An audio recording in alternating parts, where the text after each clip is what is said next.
So we finally have the trailer for Red Hood coming in Marvel Rivals Season 9.5 update, the mid-season, and he's going to fundamentally change the way that you tank in this game. He's actually going to encourage two-tank meta because everyone knows there's been a problem with solo tanking, and half the tanks aren't hard tanks, so they're not really the tanks you want to pick if you have to solo tank. But I think the Hood has that cool factor, and a lot of people who would otherwise pick a DPS or a DPS coded healer are going to be hopping on this hero. And I've already watched this trailer, already watched the dev vision. We're not going to do a reaction here. I'm going to highlight the most important parts of this update that are going to be changing how you play the game and how you can capitalize on this to get more wins, of course. Now we'll watch this trailer and I'll point out how his kit works, and they did make some value changes in the streamer gameplay. You know, streamers get to play it a day or two early, and that changes the values from the trailer usually. Check the meter under his ridicule and note it says 43. Every time you hit a shot with Robbie, it's gonna add 2, but if you hit a headshot, it should add 3. But also he has 550 health in the trailer. He's gonna have 600 at launch, and that means his sustain is gonna be even higher than it is here. So he's building this meter, Notice he keeps going even odds. That's because he keeps hitting headshots. And once he gets this up, it's gonna give him a leech life. So watch for that right here. Overdrives his fire, gives him leech life, and that is actually a pretty fast time to kill. Because this is a Thor, consider. This is a 550 to 600 HP Vanguard. So that gives him the edge over most of the duelists. That effectively makes him an anti-dive projectile character. You can fire right click or left click here. So I think his guns become independent once he goes into that form. Look at that, boom, boom, boom. Right here, we see just normal fire, but he also has this bubble that damages people when they're inside of it. And not only does this bubble stun the enemies inside of it, it also blocks incoming attacks. So it's pretty much like a Deadpool bubble or a Devil Dino bubble at the same time. And that's what I mean by anti-dive for sure. So he throws this cloak forward very much like Cloak and Dagger, and it actually increases the attack power when it's going through, which means it's also going to give him more leech life. That's the effect you're seeing right here, is that he does more damage, thereby getting more leech life.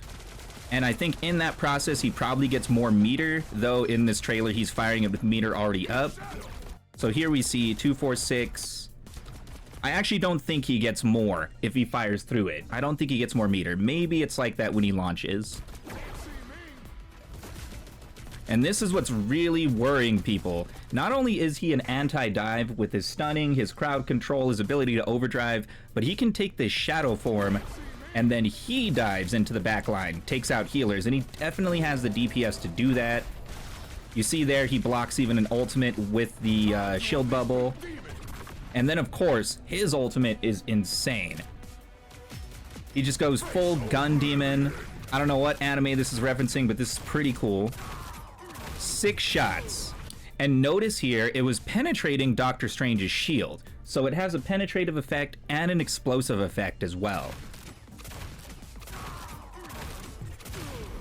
Overdrives his, let me go back, but overdrives his health. It overdrives him to 1000 HP, and every time he hits a shot, he stays up at about 150 to 1200 right there.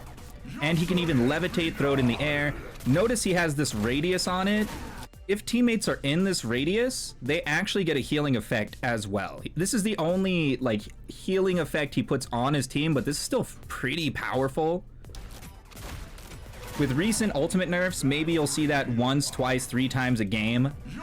But there are ways to boost his ultimate charge, and this is the kind of hero that, since he's more stationary, he hangs back at the point. I think you could run something like a Captain America or an Angela around this, and then he can really feed his ult off of that. Very interesting character. Like I said, rule of cool. People are definitely going to be picking this. Anyone who wants to play Duelist as a tank, this is their choice. Now, since the streamers have done the gameplay tests with Hood, we can actually get a look at his kit. So over here on the Accursed Pistols, attack speed increased when demonic energy exceeds 50%. So you actually don't have to take it all the way up to the top to get bonuses. Over here, Mantle of Oblivion, that's his sphere cloak. That's the one that does the stun and blocking of attacks. The radius of that sphere is actually expanded further when your demonic energy is at 50%.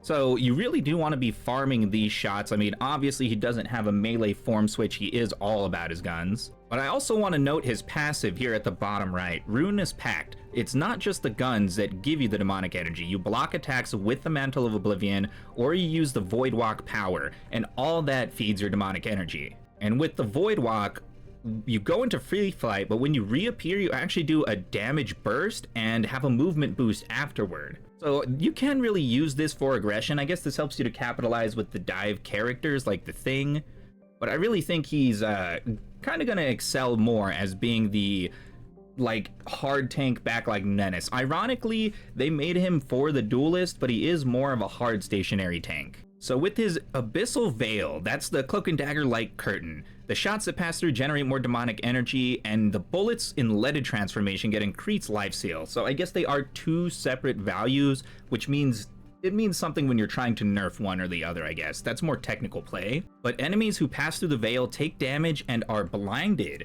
And blind is actually something that's pretty big. Jubilee blinds as well with her fireworks explosives, and this applies vision much like Daredevil, except you don't have like the life detection. So this is very useful for stopping enemy game plans, especially with the dive heroes. And enemy projectiles passing through suffer reduced damage and healing output. So this is a very good technique to separate the tanks from their healers as well. So this just makes the Hood better at battling tanks.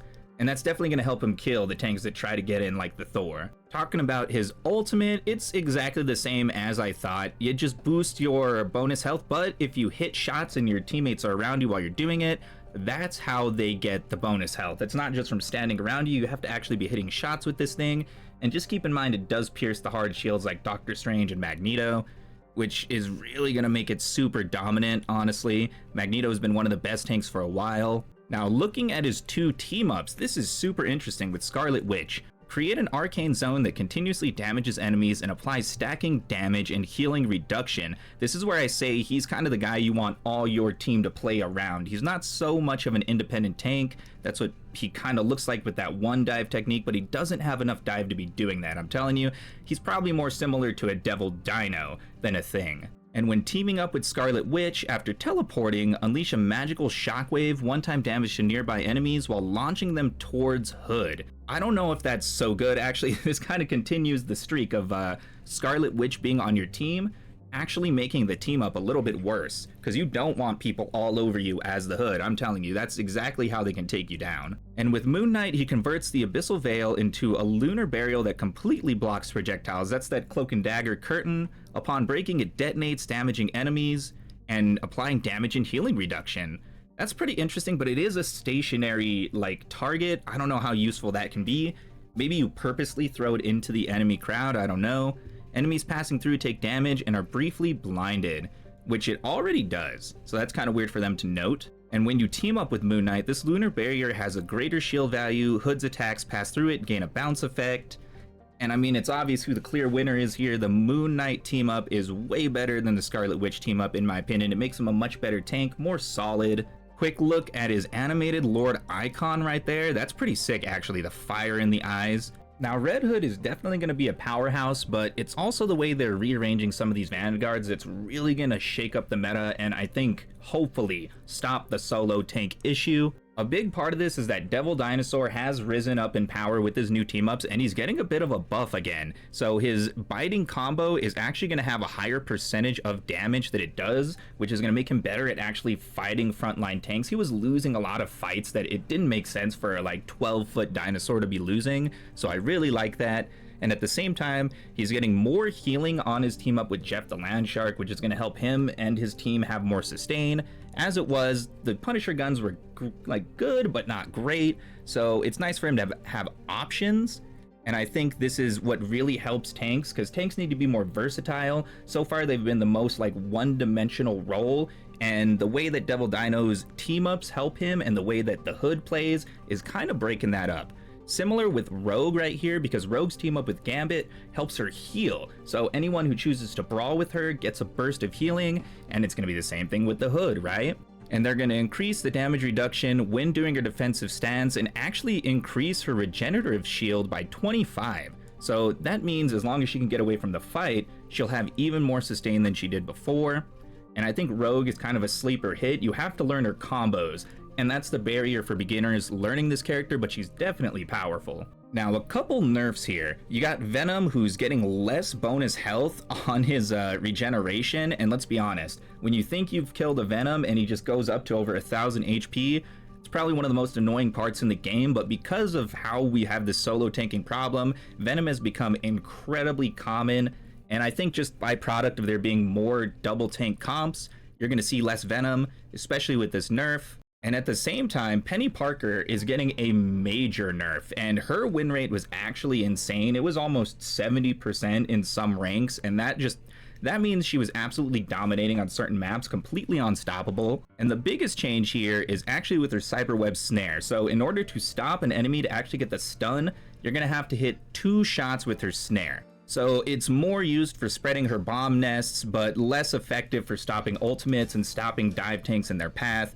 Pretty much useless for that, actually, because it has a maximum of 2 charges. So if you use one of those and miss it, you are not going to get the stun effect. You may get a little bit of a 30% slow effect, but to be honest, 30% slow on some of these heroes isn't that much, and you could easily cleanse that with something like a White Fox. And reduces the bonus health provided by standing in her webs down to 150, and I think that's going to hurt her more than anything, because she has the self-healing, she uses her snare to put down the web so that she can actually heal and expand her nests, but now she gets punished for expanding her nests because she won't have access to her stun attack.